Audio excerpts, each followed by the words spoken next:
Почитувани, на почетокот сакам да потсетам на две работи. Прво, во повеќе наврати во јавноста веќе спомнав дека единствена Македонија дојде до досието Атланти, од кое се гледа дека Агенцијата за национална безбедност вршила незаконско следење и преслушување против мене, и тоа во периодот од 2018 година, кога единствена Македонија, заедно со уште 83 македонски здруженија од земјата и странство, се здруживме во националниот блок Македонија бойкотира во битката за референдумот и против промена на уставот и името на државата. Второ, пред 3 дена до надлежниот второстепен управен орган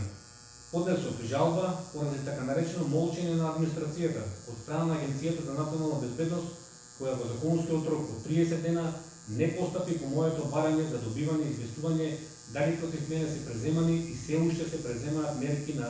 следење и прислушување.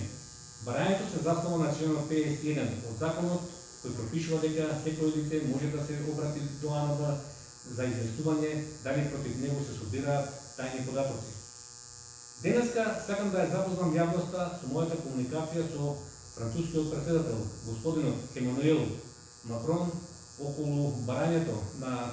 македонската влада Агреман од Франција за нов амбасадор во Париз да биде назначен токму директорот на Агенцијата за национална безбедност.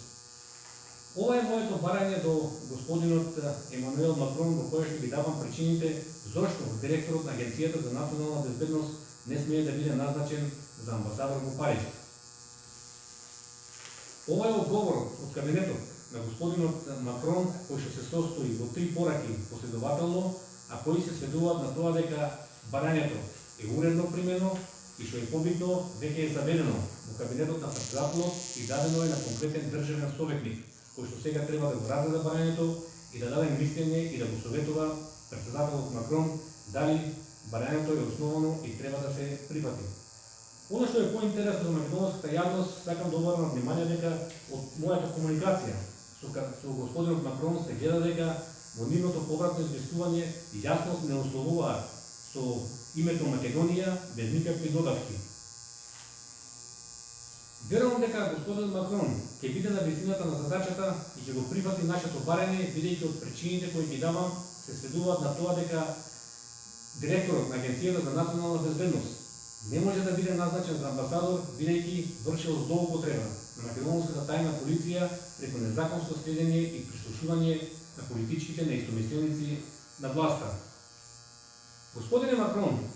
пред 3 дена од говорницата на Генералното собрание на Обединетите нации рековте дека инвазијата во Украина е враќање кон империализмот. Настрана фактот дали јас се сложувам или не се сложувам со оваа ваша констатација, во оваа прилика сакам да порачам. Господине Макрон, назначување за амбасадор на лице кој што преку тајната полиција вршило незаконско следење и прислушување на политичките неистомисленици на власта е враќање на во темното минато, во времето на инквизицијата и рушење на основниот стол на Европската унија. Почитување на човековите права и слободи за сите. Ви благодарам.